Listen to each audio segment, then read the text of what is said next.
सभी को सादर नमस्कार। आज हम पेपर 1 का क्वेश्चन नंबर 1 से लेके और जहाँ तक है कंप्लीट पेपर हल करवाने की कोशिश करेंगे। इससे पहले हमने पेपर 2 के जो है 3 पार्ट के अंदर कंप्लीट पेपर करवाया है।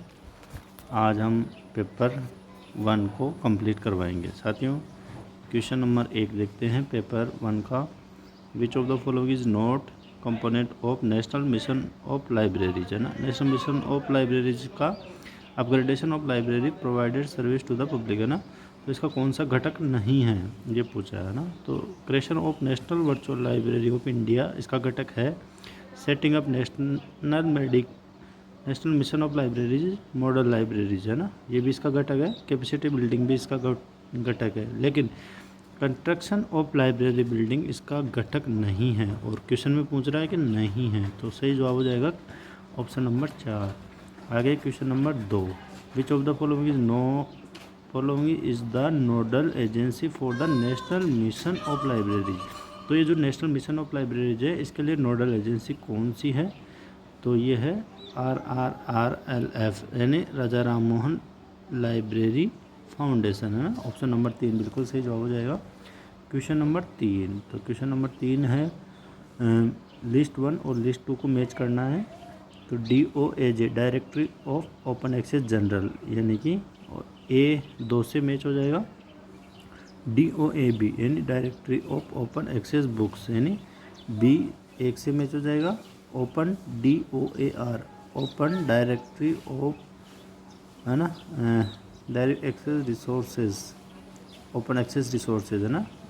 Open directory of open access resources, तो सॉरी ओपन एक्सेस रिपोजिटरी, है ना। C किससे मैच हो जाएगा 4 से। और PLOS क्या है, ओपन एक्सेस पब्लिशर, है ना, PLOS। तो इसमें देखते हैं A में 2 यानी फर्स्ट और 4 तो नहीं होगा, यानी 2 और 3 में से होगा। B में क्या है फर्स्ट, तो B में फर्स्ट है। और C में क्या है 4, तो ऑप्शन नंबर 2 बिल्कुल सही जवाब हो जाएगा क्वेश्चन नंबर 3 का। आगे साथियों क्वेश्चन नंबर 4। क्वेश्चन नंबर 4 किससे संबंधित है, यूनेस्को का क्या पूछा। UNESCO named with city as the world book capital for 2023, है ना। 2023 के लिए विश्व पुस्तक राजधानी किसको नामित किया गया, है ना। तो अक्रा कहाँ पे है, घाना में, है ना। ऑप्शन नंबर 1 बिल्कुल सही जवाब हो जाएगा क्वेश्चन नंबर 4 का। आगे question number 5, the special library association was establish by, है ना। तो किसके द्वारा स्थापित की गई थी, असल जॉन कॉटन डना, और इसका पहला जो अध्यक्ष बनाया गया था वो कौन था, जॉन कॉटन डना। इसकी स्थापना कब हुई थी, 1909 के अंदर, है ना, एस की स्थापना। और ये किसका एसोसिएशन है, स्पेशल लाइब्रेरीज का एसोसिएशन है ना। अब आगे चलते हैं क्वेश्चन नंबर 6। क्वेश्चन नंबर 6 है which of the following library was started by government of India as UNESCO project. UNESCO project के रूप में भारत की सरकार द्वारा, है ना, कौन सी लाइब्रेरी प्रोजेक्ट प्रारंभ हुआ था, तो DPL दिल्ली पब्लिक लाइब्रेरी, है ना। कब, 1951 में भारत सरकार द्वारा, है ना। कौन सा, Delhi public library 1951। Question number 6 का सही answer option number 3। Question number 7, which one of the following is incorrect about INB, है ना। इंडियन नेशनल बिब्लियोग्राफी के बारे में पूछा है। इंडियन नेशनल बिब्लियोग्राफी कौन जारी करता है, तो सेंट्रल रेफरेंस लाइब्रेरी, है ना, जो किसके अधीन है, नेशनल लाइब्रेरी ऑफ इंडिया के अधीन है ना। और तो इसके बारे में ये पूछा है कि इनमें से कौन सा करेक्ट नहीं है। तो साथियों देखो ऑप्शन नंबर 1 है INB यूजेज WCR2 इन मार्क 21 फॉर्मेट, बिल्कुल सही है। INB यूजेज DDC 22 एडिशन, है ना, आफ्टर जनवरी 2010, तो ये भी बिल्कुल सही है। INB receive book under the delivery of books act 1954, तो ये भी बिल्कुल सही है। क्योंकि जब बुक्स 1954, है ना, डिलीवरी ऑफ बुक्स एक्ट के तहत प्राप्त करेगा तभी तो ये INB जारी करेगा, है ना। तो अब ये कितनी भाषाओं में जारी करता है, तो साथियों ये 14 भाषाओं में जारी करता है, न कि 22 में, है ना। तो इसका जो सही जवाब हो जाएगा 7 का इनकरेक्ट पूछा है, तो ऑप्शन नंबर 4 बिल्कुल सही जवाब है। Question number 8, which of the following organization has introduce the concept of sister libraries, है ना। सिस्टर लाइब्रेरीज का काफ़ी बार क्वेश्चन पूछ चुका कई सारे एग्जाम के अंदर, तो ध्यान रखना ये आने वाले एग्जाम में भी मोस्ट इम्पॉर्टेंट पर्सन है सिस्टर लाइब्रेरी। तो सिस्टर लाइब्रेरी का संबंध किससे है, किससे साथियों, तो ये इफ्ला से है, यानी ऑप्शन नंबर 1 बिल्कुल सही जवाब है। क्वेश्चन नंबर 8 में ऑप्शन नंबर 1। आगे चलते हैं क्वेश्चन नंबर 9। तो वही लिस्ट वाला सिलिप की स्थापना 2002 में है ना।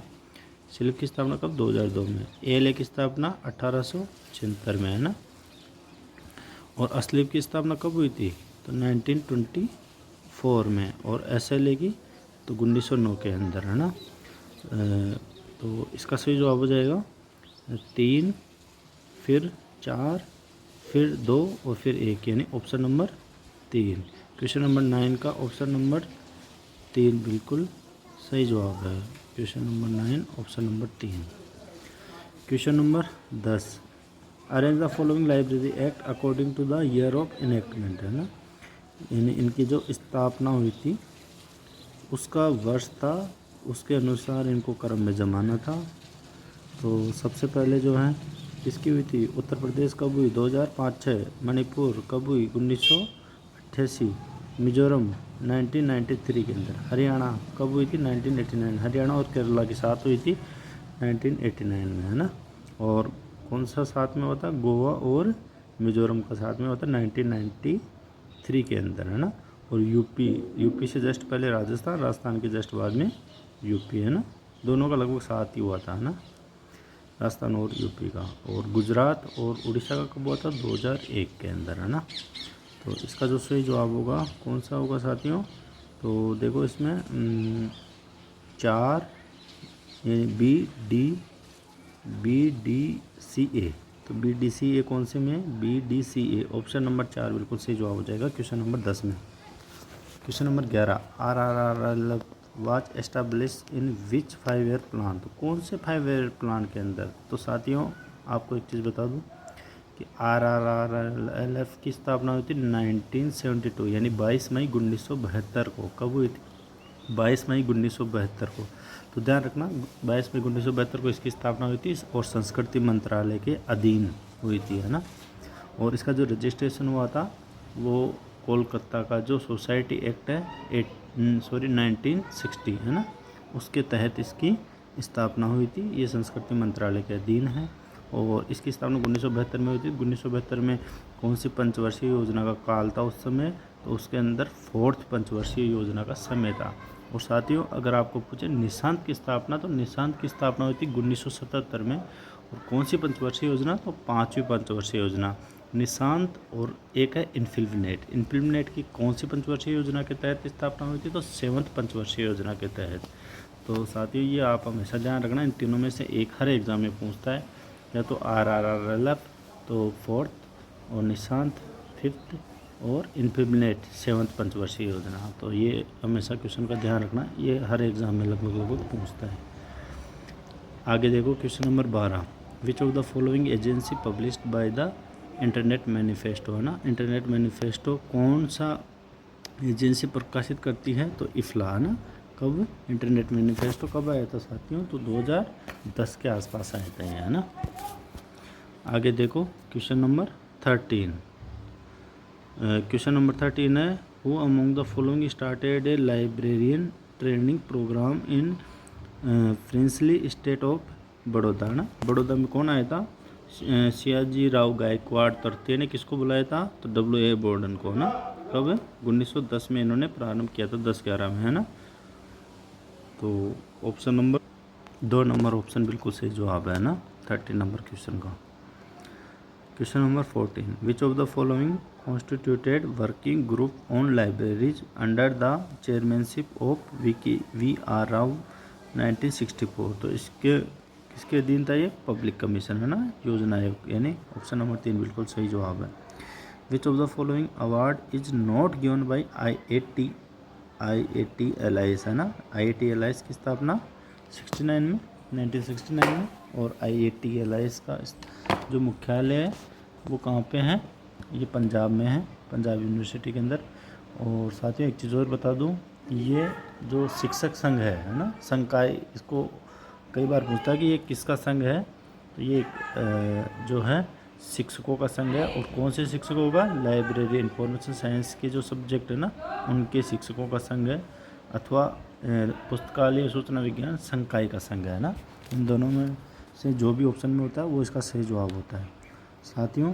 तो क्वेश्चन नंबर 15 का अगर देखेंगे तो देखो, इसके द्वारा SP Narang research promotion award भी दिया जाता है, Joginder Singh life time achievement भी दिया जाता है, और PSG Kumar life time achievement. So अब देखो, इसमें सबसे पहले तो ऑप्शन नंबर 2 और 3 में से एक गलत होगा, क्योंकि लाइफ टाइम अचीवमेंट एक जो एसोसिएशन होता है वो केवल एक ही नाम से लाइफ टाइम अचीवमेंट देता है ना, 2 नाम से नहीं देगा। तो ऑप्शन नंबर 1 और 4 तो वैसे हट गया था, वो Motiwala best alias teacher award भी देता है ये, है ना।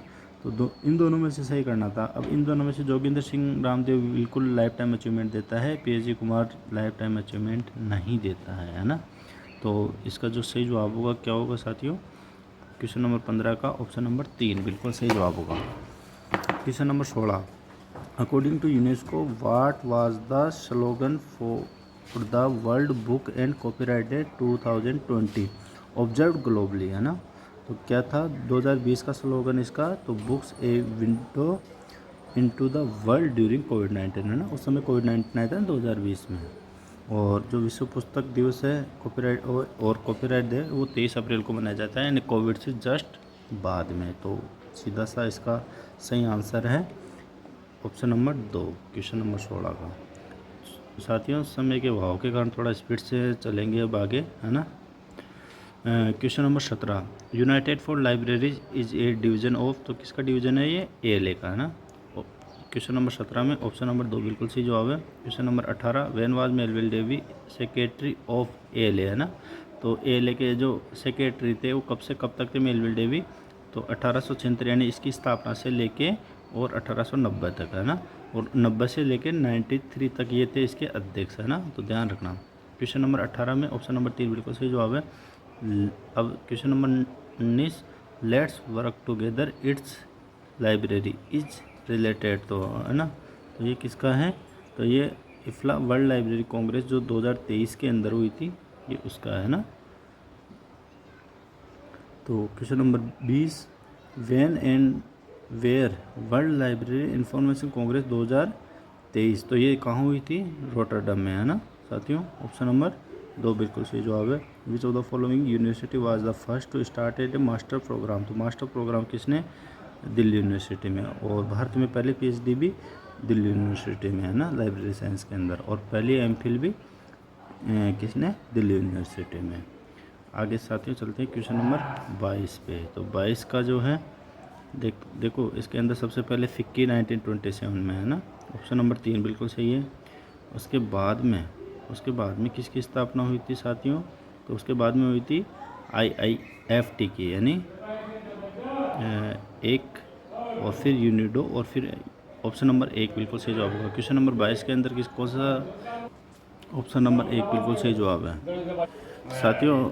आगे देखो क्वेश्चन नंबर 23 के अंदर, which biennial event is organise by UNCTAD के द्वारा द्विवार्षिक, है ना, कौन सा? तो इसमें है ऑप्शन नंबर 1 बिल्कुल सही जवाब है, the UNCTAD world investment forum, है ना। ऑप्शन नंबर 1 बिल्कुल सही जवाब हो जाएगा। आगे चलते हैं क्वेश्चन नंबर 24 के अंदर, फ्राई टू DB कृष्णा राव, है ना। DB कृष्णा राव से पहले, है ना, जो है मिशिगन विश्वविद्यालय से PhD करने वाले भारतीय कौन थे? तो ये थे जगदीश शरण शर्मा, है ना। कौन? जगदीश शरण शर्मा। साथियों, भारत में सबसे पहले DB कृष्णा राव को 1957 में दिल्ली यूनिवर्सिटी से PhD प्राप्त हुई थी, PhD की डिग्री। और इन्होंने डॉक्टर रंगनाथन जी के निर्देशन में PhD करी थी, है ना। 1957 में इनकी PhD कंप्लीट हुई थी। अब question number 25, which 3 word show the UNCTAD work, है ना। तो अंकटाड के वर्क के कार्य कौन दर्शाता है? तो यह है थिंक, डिबेट और डिलीवर, है ना। 25 में ऑप्शन नंबर 4 बिल्कुल सही जवाब। साथियों, आगे क्वेश्चन नंबर 26 है, भारतीय उद्योग परिसंघ CII की पहल नहीं है। तो CII की पहल कौन सी नहीं है? तो देखो, ट्रेड फेयर भी है, एनकॉन भी है, ऑटो एक्सपो भी है, लेकिन विस्नेट नहीं है। यानी इसका जो सही जवाब होगा ऑप्शन नंबर 1 26 का 27। निम्नलिखित में से कौन से यूनेस्को कार्यक्रम से जुड़े हुए हैं, है ना? तो पीजीआई और यूनिसिस्ट 1 और 2, यानी ऑप्शन नंबर 4। ऑप्शन नंबर 4 बिल्कुल सही जवाब हो जाएगा क्वेश्चन नंबर 27 का। आगे क्वेश्चन नंबर 28 क्या कहता है, देखो दोनों लिस्ट थी, उनको मैच करना था। तो जैसा कि आपको पता है रेशियल एथिक के लिए टेबल 5 यूज़ में ली जाती है, और जो है पर्सन के लिए टेबल 7, और टेबल 6 किसके लिए, लैंग्वेज के लिए, और table 3 sub division of individual literature के लिए। तो पहले में 2 था, दूसरे में 1 था, तीसरे में 4 था, यानी 28 के अंदर ऑप्शन नंबर 2 बिल्कुल सही जवाब हो जाएगा। आगे देखो question number 29, the regional centre of India trade promotion organization is not located at, है ना? ITPO का जो है ना, कहाँ पे क्षेत्रीय मुख्यालय कहाँ पे नहीं है, तो बेंगलुरु के अंदर नहीं है, चेन्नई में है, कोलकाता में, मुंबई में है। लेकिन ऑप्शन नंबर 3 बिल्कुल सही जवाब हो जाएगा। आगे क्वेश्चन नंबर 30, क्वेश्चन नंबर 30 है साथियों, नेफिस वाज डेवलप्ड बाय, है ना? The nested phrase indexing system किसके द्वारा, है ना, विकसित किया गया? तो किसके द्वारा? TC क्रेवन, है ना? टिमोथी C क्रेवन भी बोलते हैं इसको ना, TC Craven. In precis was role operator 2 is allotted. तो साथियों आपको पता है रोल ऑपरेटर 0 किसके लिए पूछा, कहीं एग्जाम में बार बार पूछा जाता है कि रोल ऑपरेटर 0 किसके लिए है, लोकेशन के लिए, और रोल ऑपरेटर 2 किसके लिए है, एक्शन के लिए, यानी ऑप्शन नंबर 3 बिल्कुल सही जवाब हो जाएगा, है ना? आगे देखो क्वेश्चन नंबर 32 में ये जो है क्लासीफाई के लिए पूछा है कि इसका सही ऑर्डर क्या होगा। तो साथियों आपको पता ही है, सबसे पहले इसमें करनाल आ रहा है। करनाल कहाँ पे है? 2 नंबर पे, है ना? जो स्टेप 2 है वो किसका है? करनाल 2 का। और एनालाइज टाइटल स्टेप 3, है ना? यानी कि सबसे पहले C, फिर B के बाद में क्या आ जाएगा? ट्रांसपोर्ट टाइटल, यानी option number D। Option number D के बाद में ऑप्शन नंबर 1, यानी ऑप्शन नंबर 2 बिल्कुल सही जवाब हो जाएगा इसमें साथियों। आगे देखो question number 33, which of the following are different part of colon classification 6 edition. 6 edition के कितने पार्ट है? 3। कौन कौन से हैं? Rules, schedule of classification, classic and sacred books, यानी ABC बिल्कुल सही जवाब हो जाएगा क्वेश्चन नंबर 33 में। 33 में क्या सही जवाब हो जाएगा साथियों? Option number 3। आगे चलते हैं क्वेश्चन नंबर 34 में वही फिर लिस्ट मैच करना था। तो साथियों आपको पता है 3 नंबर डिक्शनरी और एनसाइक्लोपीडिया के लिए यूज़ में ली जाती है। 5 नंबर किसके लिए यूज़ में लिए जाते हैं? देखो 7 नंबर स्टडी एंड टीचिंग के लिए, यानी B में 3 और D में, यानी ऑप्शन नंबर 2, यानी 1 philosophy and theory, 03 dictionary and encyclopedia, 05 लिया जाता है सीरियल पब्लिकेशन के लिए, 07 लिया जाता है स्टडी एंड टीचिंग के लिए, यानी ऑप्शन नंबर 2 बिल्कुल सही जवाब। क्वेश्चन नंबर 34 हो चुका है।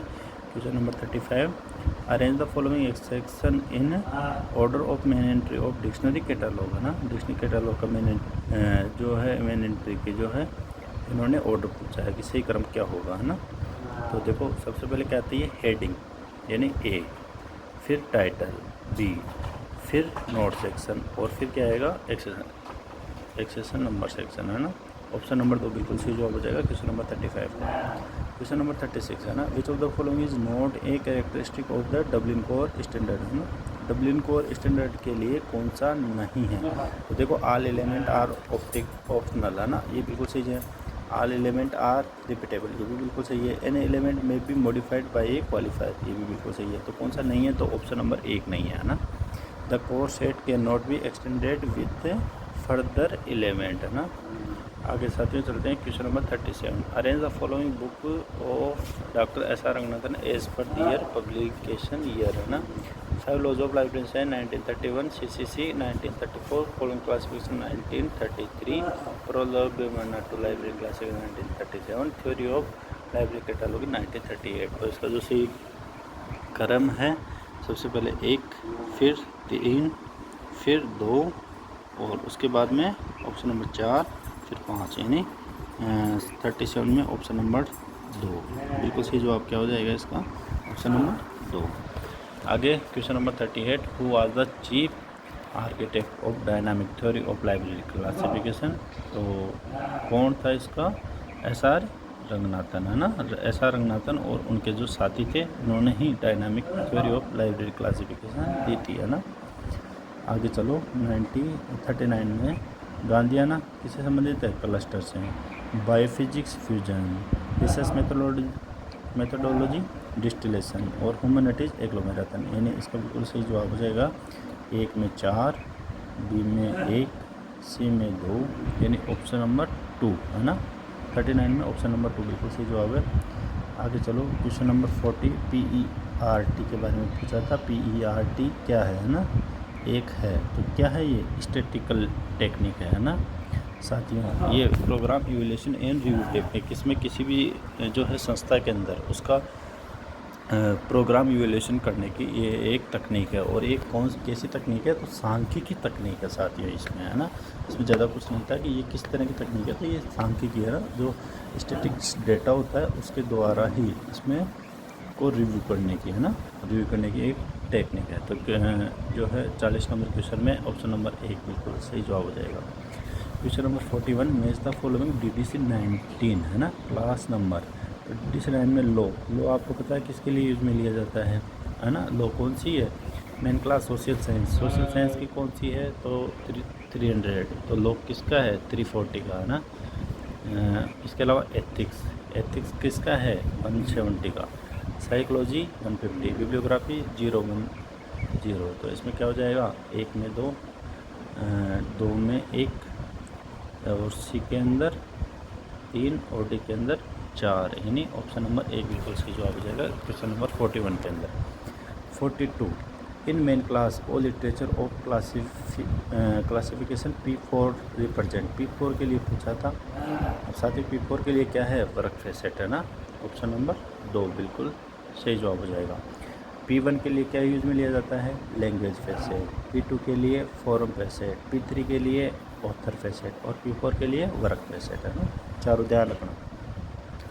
आगे चलते हैं question number 43, which one is wrong about classification research group London, है ना। तो इसमें देखो JD Bernal was behind the formation of, तो JD बर्नाल ने ही इसको जो है गठन में मुख्य योगदान किसका था? तो JD ब्राउन का था। It is an unofficial discussion group, बिल्कुल ये अनौपचारिक चर्चा समूह था। S R Ranganathan was its original member, ये गलत हो जाएगा ना। एस आर रंगनाथन इसके ओरिजिनल मेंबर नहीं थे। It has published very little as a group, it has published very little, है ना। तो ये बिल्कुल ये भी सही है।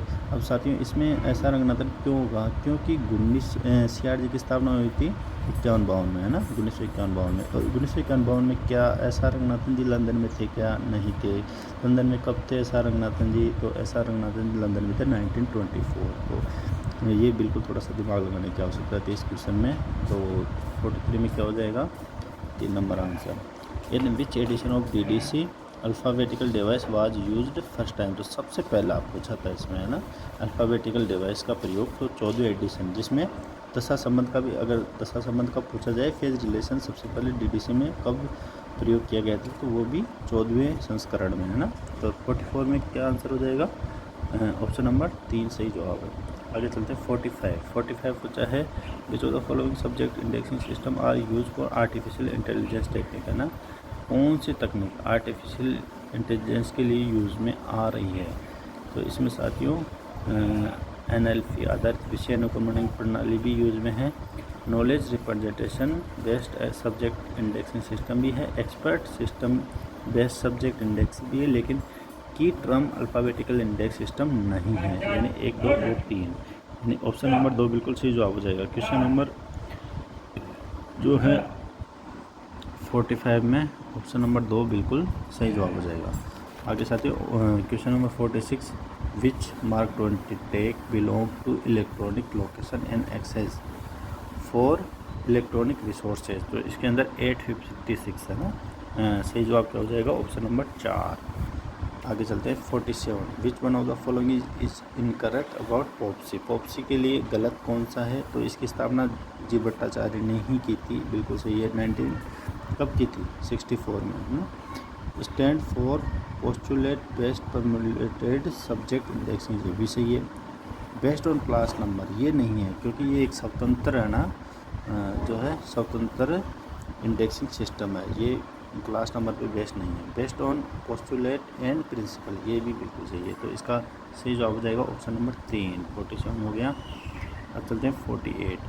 इन क्लास जो है column classification, dictionary, biography, periodical, fall under which common isolate, है ना। कौन से कॉमन आइसोलेट के अंदर? तो एशियाई एप्लीकेबल बिफोर एस, है ना। बिफोर क्या है? स्पेस। एस का क्या है? स्पेस, है ना। ई का एनर्जी है, एस का स्पेस आ गया, टी का टाइम है ना। तो किससे पहले? स्पेस से पहले, है ना, बिफोर स्पेस एशियाई। क्वेश्चन नंबर 49 है ना। 49 क्या कर रहा है? कॉमन कम्युनिकेशन फॉर्मेट को किस संगठन ने विकसित किया था? CCF, यूनेस्को, है ना। डायरेक्ट आंसर 49 में 3। Arrange the following classification scheme according to the year of first publication, है ना। उनके प्रथम प्रकाशन के जो क्रम है उसमें इसको रखना था, है ना। तो सबसे पहले इसमें से कौन से आई थी? DDC पद्धति आई थी, है ना। DDC के बाद भी EC आई थी। DDC कब आई थी? 1876 में। EC कब आई थी? 1891 में, है ना। उसके बाद में कौन सी आई थी? UDC कब आई थी? 1905 के अंदर, है ना। उसके बाद में CC कब आई थी? CC आई थी 1933 में। तो सबसे पहले 4 के बाद में 2 के बाद में 1 के बाद में 3, यानी ऑप्शन नंबर 1 बिल्कुल सही जवाब हो गया। साथियों, इस वीडियो में काफ़ी 26 मिनट का वीडियो हो चुका है, तो काफ़ी ज़्यादा बड़ा वीडियो हो जाएगा फिर, वरना मेरा विचार था कि अब की बार 75 क्वेश्चन, लेकिन क्या करूँ, टाइम बहुत ज़्यादा, वीडियो काफ़ी लंबा हो चुका है। साथियों, नेक्स्ट वीडियो में आपको आगे का जो पार्ट है वो नेक्स्ट वीडियो में करेंगे। Thank you. आगे का जो है वीडियो प्राप्त करने के लिए चैनल को लाइक और सब्सक्राइब करें साथियों, और इसको अधिक से अधिक शेयर करें ताकि सभी लोगों के पास अच्छा कंटेंट पहुंच सके, है ना।